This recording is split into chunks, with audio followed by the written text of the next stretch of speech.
আসসালামু আলাইকুম। অনেকদিন পরে আপনাদের সাথে একটা ভিডিও নিয়ে চলে আসলাম। আজকে সকালে মনে হলো নাস্তার জন্য একটু সিম্পল কিছু করি, তাই আমি এখানে প্যানকেক বানিয়ে নিচ্ছি। প্রথমেই আমি একটা রুম টেম্পারেচারে রাখা ডিম নিয়ে নিলাম এবং ৩ টেবিল স্পুনের মতন আমি এখানে চিনি নিয়ে নিচ্ছি। ডিমের সাথে চিনিটা খুব ভালোভাবে ফেটিয়ে নিতে হবে এবং এরপরে আমি এখানে আধা কাপের মতন লিকুইড মিল্ক ব্যবহার করছি। সরি, ভিডিও করতে করতে দুধটা দিতে গিয়ে একটু মেসি হয়ে গেল। এরপরে আমি এখানে ইউজ করছি ১.৫ টেবিল স্পুনের মতন কুকিং অয়েল। আমরা রান্নার জন্য যে নর্মাল রেগুলার সয়াবিন অয়েলটা ব্যবহার করি সেটা আমি এখানে ব্যবহার করেছি। তারপরে আমি এখানে মেশাবো আটা।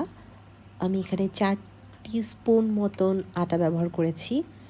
আপনারা চাইলে এখানে আটার পরিবর্তে ময়দা ব্যবহার করতে পারেন। আমার বাসায় ময়দা ছিল না, তাই আমি আটা ইউজ করেছি এবং অফ ক্যামেরা আমি আটাটা খুব ভালোভাবে মিশিয়ে দিচ্ছিলাম। পরে আমার মনে হয়েছে যে ব্যাটারটা একটু পাতলা হয়েছে, তাই আমি পরে আরও 1 টিস্পুনের মতন আটা অ্যাড করে সেটাকে ভালোভাবে মিশিয়ে একটা ব্যাটার তৈরি করে নিয়েছি।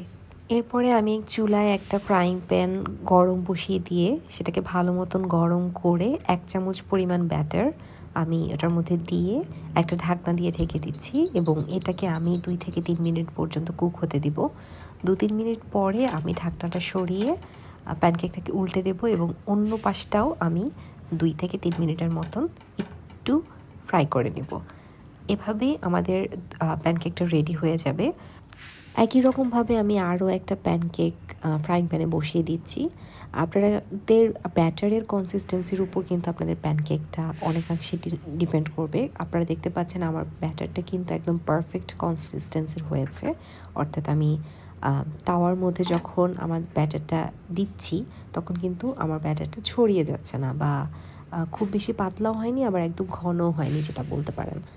আপনারা যদি মনে করেন আপনাদের ব্যাটারটা বেশি ঘন হয়ে গেছে, সেক্ষেত্রে আপনারা একটু দুধ মিশিয়ে নিতে পারেন। আর যদি মনে করেন যে ব্যাটারটা পাতলা হয়ে গেছে, তাহলে আপনারা একটু পরবর্তীতে আটা মিশিয়ে নিতে পারেন, যেটা আমি করেছিলাম।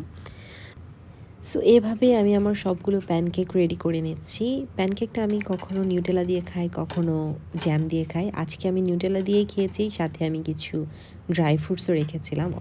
আমার রেসিপিটি ভালো লাগলে অবশ্যই বাসায় ট্রাই করবেন এবং আমাকে জানাবেন কেমন লেগেছে। আল্লাহ হাফেজ।